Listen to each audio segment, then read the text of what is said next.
So this is our 50th episode. Can you believe we've done 50? Yeah. Yay. Yeah. Pat myself. No, Okay. It doesn't feel like 50 to me. Like, this seems like it's so effortless. We got here quick. So We did. in one sense, it is surprising that, oh my goodness, we've already done 50 of these suckers. We passed our ages. Hey. And also our subscribers.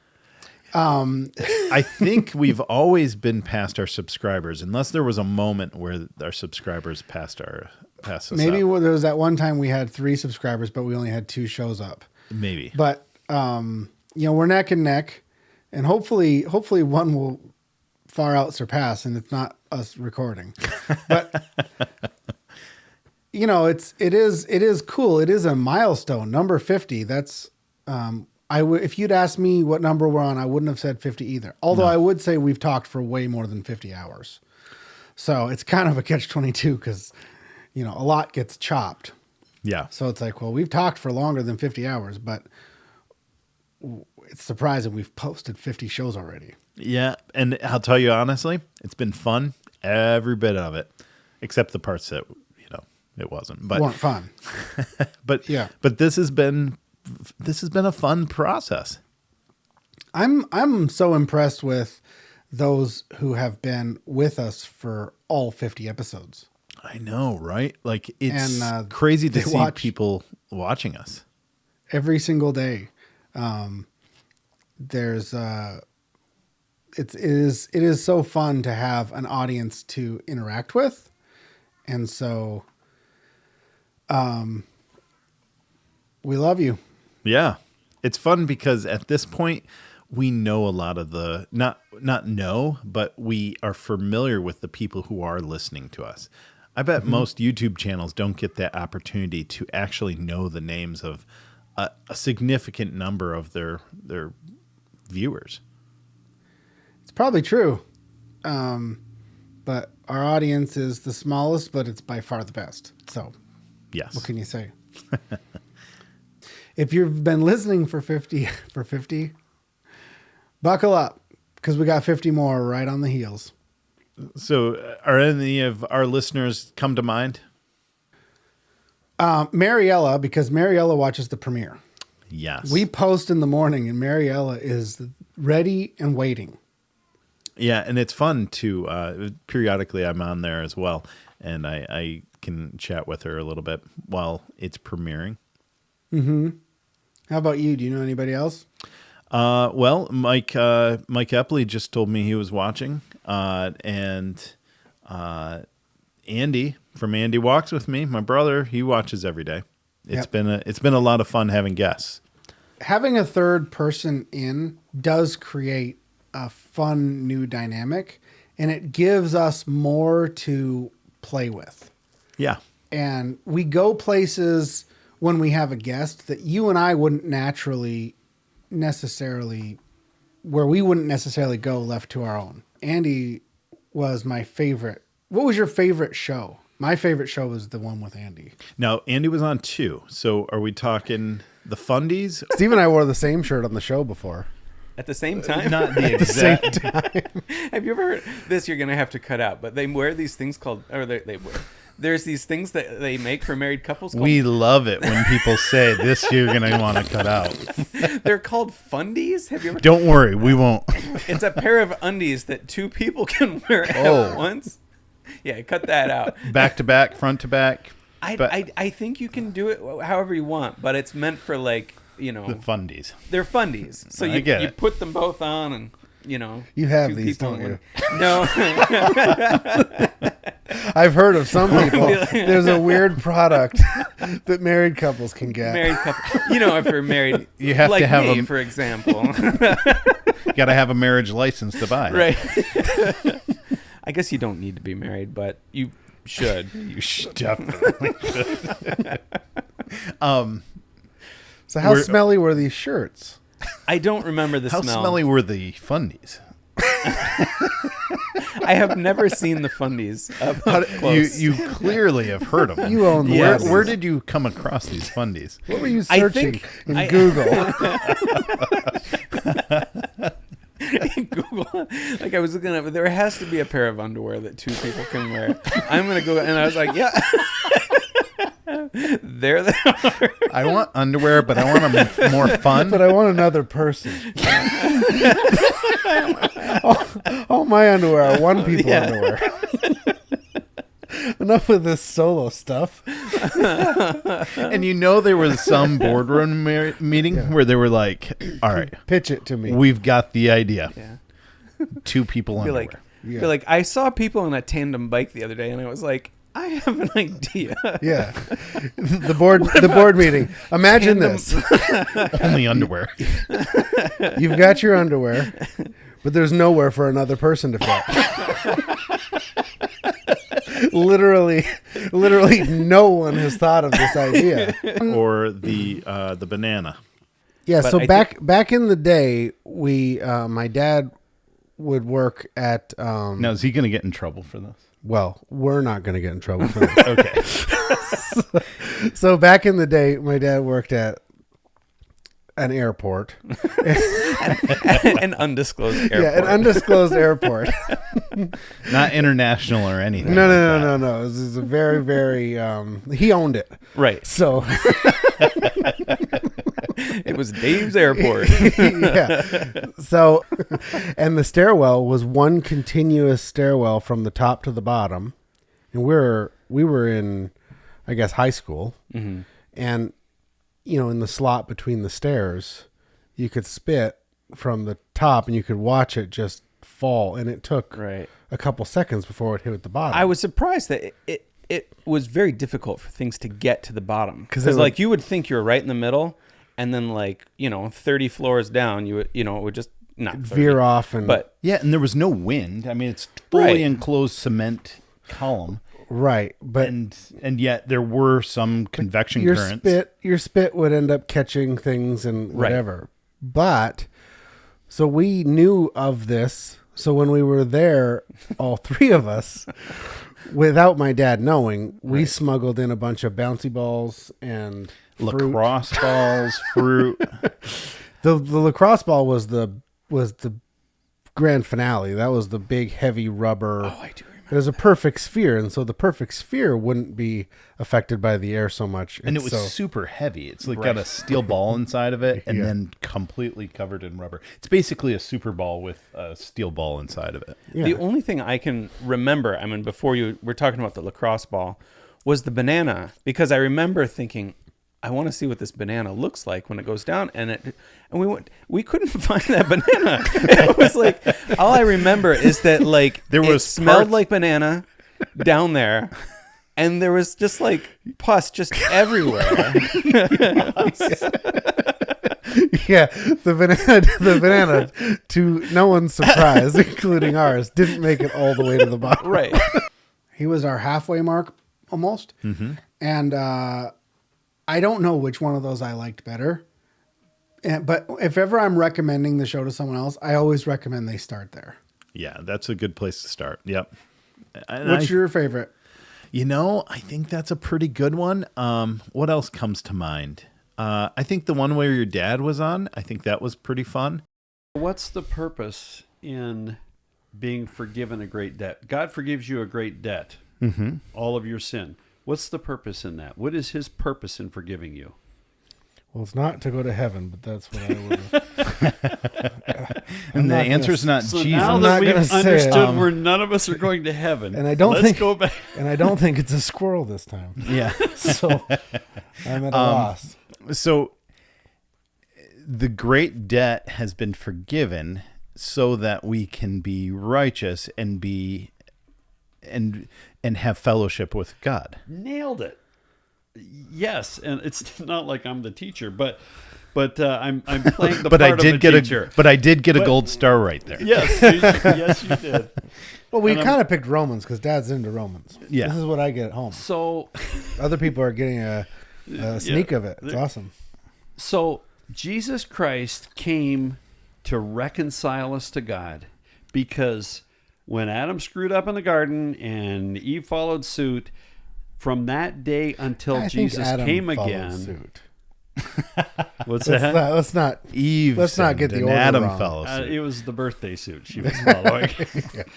That's what he was. That's following. clear. That's where the leaves came in. Never Yeah, mind. he probably wouldn't have That's- eaten the apple.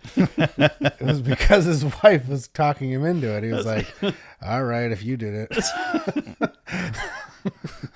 I don't want her to know everything. Is that part of the deal? Yeah. We're having wait, fruit? wait. You're smarter than me now. Give me some. She knows everything now, literally, good and evil. That's scary. I'm just sitting here with a snake. So the whole purpose of that fig leaf was to cover up the snake. That's right. That was fun. There was it was fun to have guests on. I think when I think of some of the ones I thought were really fun, John Hart. You know, and I jump around. Like I was reading this the other day, and I was just highlighting verses in chapter 8 that, like, when I read it, it was just like drinking a cool water on a hot day, right? Like that kind of experience. So we have up there 5 through 8. the 5 but through if you want to, Yeah. well, read it really, on. verse 5, you know, those who live according to sinful natures have their mind set on what that nature desires. Okay, which we've talked about. Yep. You know, you do what you want to do when you want to do it, and that's the original sin, right? But those who live in accordance with the Spirit have their mind set on what the Spirit desires. Well, what does the Spirit desire?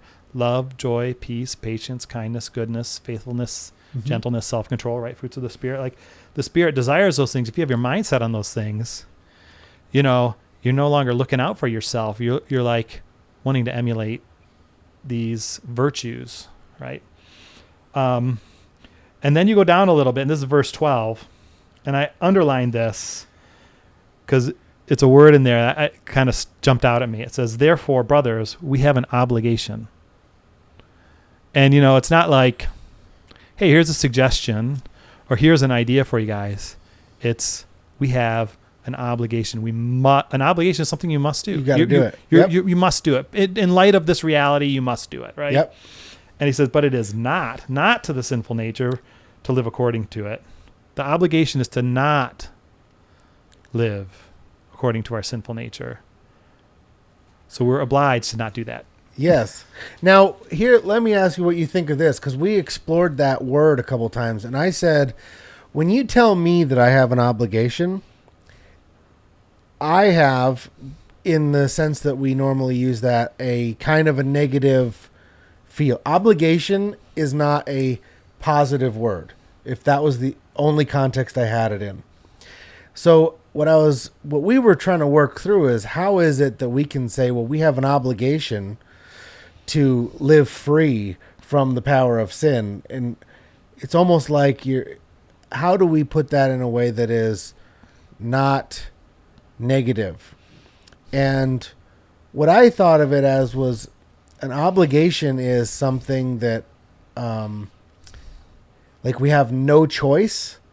And if we have no choice, it's almost like a part of us, and it goes with our true heart's desire.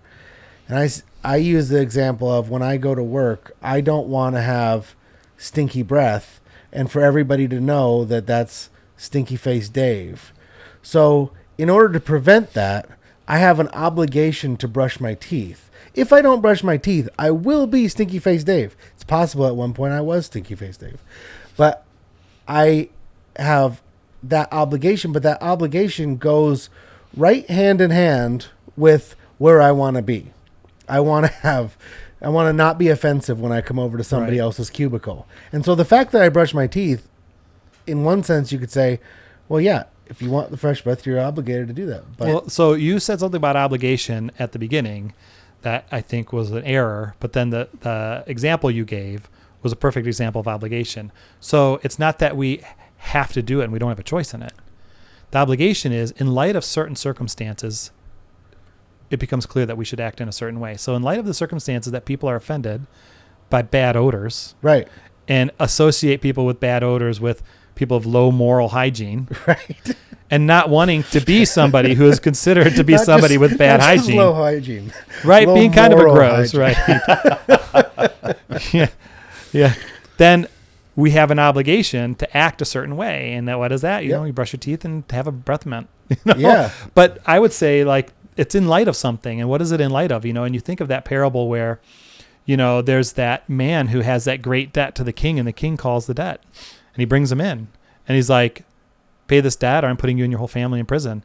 And the guy begs for mercy, begs like crazy. And you know, the king is moved. And what does the king do? He cancels his tremendous debt. You know, let's say it's $100 million in debt, cancels it and says, you are free. And the king has the authority to like Throw him in cancel jail. it and be, that's done. You're done. Yeah. You never have to look back on this again. You are totally free. Okay. Well, then this person leaves the presence of the king and comes across a servant who owes him like $100. He's in authority over this lower person. Mm-hmm. You know, in light of what the king did for him, you would say he would be obliged to show that same kind of mercy to others. But instead, what he does, and when we see it happen, all of us are like Dude, not totally cool. disturbed by him. Not cool, Right? So dude. it's illustrating something where you're just like disgusted. Or like, you know, when Naaman comes to David and is like talking about somebody taking a precious lamb from somebody, Yeah. you know, and Yeah. he's like, "Oh, kill him! Tell me who it is." And he goes, "It's you!" And it's like, He stole his only lamb. The Right, guy who right. had a whole flock. that he Yeah. raised from a Yeah, and baby. slept yeah, yeah. So, I mean, it gives you this sense of like, well, the obligation isn't like this rule that's like, you know, obey or die. It's more like, here's a gift you've been given. What do you do with that gift? You know, so if you're given freedom from sin, and you know the bondage to sin leads to death, then what is your obligation? In light of those circumstances, you To not should go back. live free, Yep. not live according to the sin. And, you know, in doing that, you know, you become honoring to God, and he uses that in the lives of others. And we've already talked amongst us about the impact others' behavior has had on us and the lasting impact it's had when we see somebody who does something that represents a faithfulness to the spirit of God, of truth, of not living in the spirit of sin, but in freedom from it. Mm-hmm. And how that just like woke us up in a way spiritually. Yep. What a gift to others that we would deprive them of if we didn't. Rich Trahey. The very first time I was ever allowed to leave the house unsupervised by adults was one time with you. It was the time you, me, and Steve were going out with a group of youth group folks, and you had that minivan, and it was the first time I was allowed out of the house. I was 15. It was the first time I was allowed out of the house. And everybody in the youth group was going to Pizza Hut first. Then they were going to see Rumble in the Bronx. And Your memory is phenomenal. well, that's what I'm That's saying. amazing. That's amazing. This is what I'm saying. Like it's phenomenal, not because I've got a good memory. It's phenomenal because it was the very first time I was ever allowed out of the house where I'm Stepping out of the bubble. Yeah, where I'm hanging out with other friends, no parents, no adults. This is just teenagers going out being teenagers. And it was a huge deal to me. You gave me a ride. And this is what was so cool about you and Steve both. Everybody was going to see Rumble in the Bronx. Back then, we didn't have the internet, so we didn't know what Rumble in the Bronx was. But Rumble in the Bronx it was rated R, which it's funny looking Yeah, I don't back. remember seeing it. I don't actually remember seeing it. That's why I'm like, wow, your memory's phenomenal. I don't remember seeing that movie. No, What is that movie? You're going to remember this because... Did we stand in the parking lot and say we're going to shoot pool or something? No. What happened was my dad said, you're not going to see a rated R movie called Rumble in the Bronx. Like, that's not a movie we see. I don't even need to see the preview to know that's not right. Now, little did we know it was filmed in like Asia and it was dubbed and it was in Chinese and it was a karate movie. But We thought it just sounds like the kind of movie that we aren't into. That's not for us. So my dad said, you can go, but you're not seeing that movie. What else can you see? And Happy Gilmore was out, and everybody went to see Rumble in the Bronx, and you, me, and Steve went to see Happy Gilmore because I wasn't allowed to see Rumble in the Bronx. Do you remember watching Happy Gilmore with us? I do remember that. Yes, yes. I mean, we are three guys, and I don't know when the last time, if ever, I've laughed harder. And part of that was just the context of how much fun I was having being out with these new guys that, you know, seemed to accept me and gave me a ride. And there's the scene in where he has his imagination sequence where he looks at the girl, he has a crush on her, and then he imagines her like walking up in her underwear. She's just wearing like lingerie or whatever. And then you guys put your heads down. You're like, oh, we don't watch this kind of thing. And Steve like nudged, I remember like, that. we don't watch Dave. this. Yeah. And of course my eyes are glued to the screen like and I was like, oh yeah, they only let me out once. I'm going to use it to its max. yeah. But you guys were an unbelievable influence to me. And also, I had an 11 o'clock curfew, which was just the standard rule through high school. And then we went to Steve's house after the movie, we went to Steve's house. And then you wanted to stay later, obviously than 11. And so then I called and I asked if I could stay later. And my dad, you know my dad, he's a very relatable guy. And he identifies with he identified right where I was in life. But I remember him saying on the phone, like, Dave, you need to at least go out one time and honor the curfew one time before I can justify giving an exception. And looking back, that was so hard I felt so embarrassed to say, no, I have to be home at 11. And you were so cool about it. You're like, no, I'll get you home by 11. And you drove me all the way back to my parents' house in time for my curfew. And boy, from that point on, Rich and Steve, my best buddies. Of course. Wow. I sound cooler back then than I am now.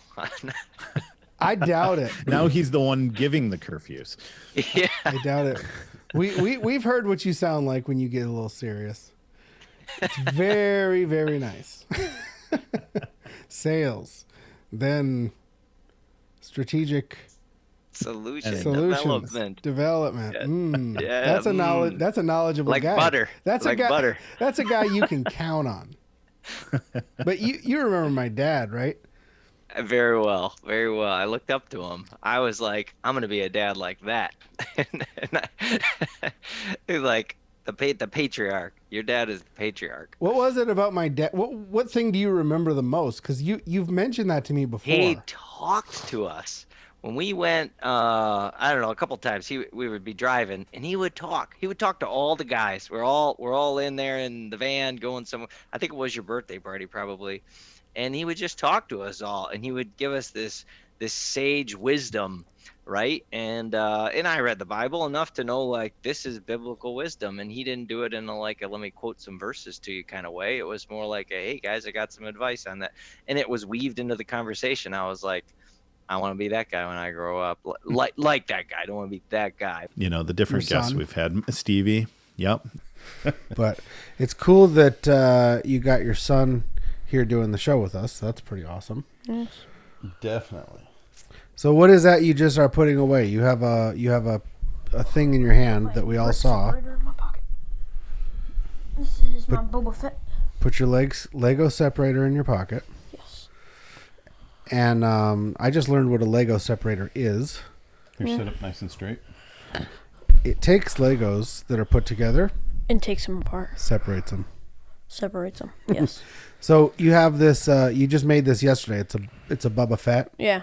And it has like 650 pieces, something like that. And I built it in an hour, so kind of. You put 650 pieces together in an hour? Yes. I don't think I could put 650 random pieces together in an hour.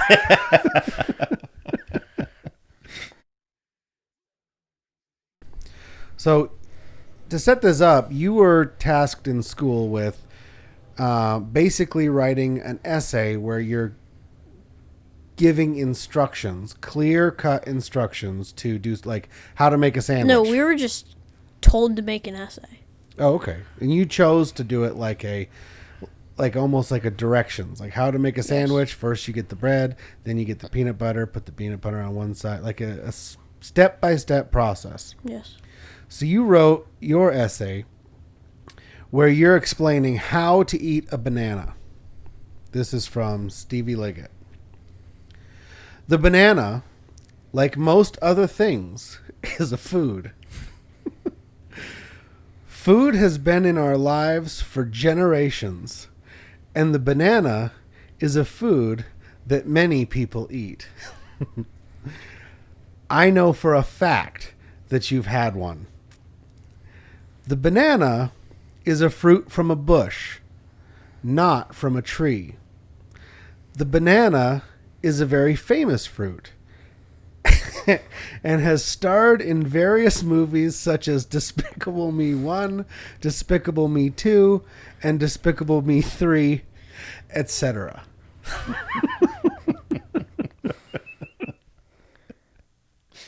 Because of this fame, I will explain how to eat a banana. That's an excellent setup on giving us the purpose on why we need to know this. Yes. First, go to a grocery store and buy the most perfect banana. Bananas are found in the aisle where the bananas are located. Take the banana home. Very gently take your new banana and cut it in half. Take your cut banana and pick out 7 seeds. Plant the banana seeds in your yard, not your neighbor's yard, your yard.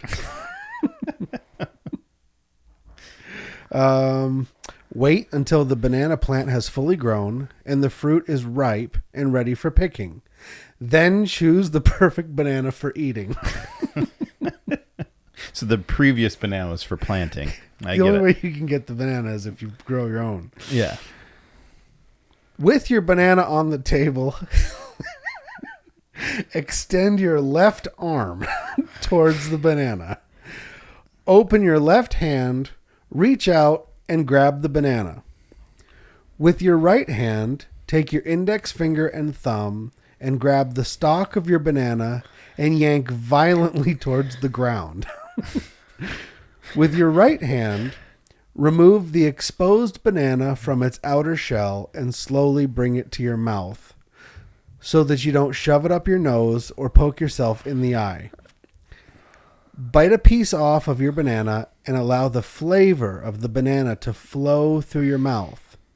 And then spit it out because bananas don't taste good.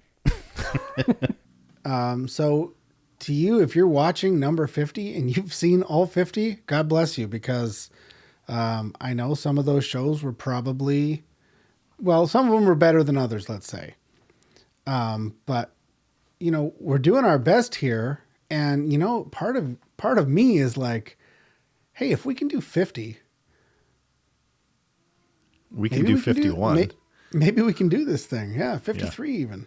We could probably run out this week without running out of content. Well, 50 is an exciting number, and we'll do something special for 100 too, which will probably be before you know it. Yeah, absolutely. So I do think that having a guest is also my favorite.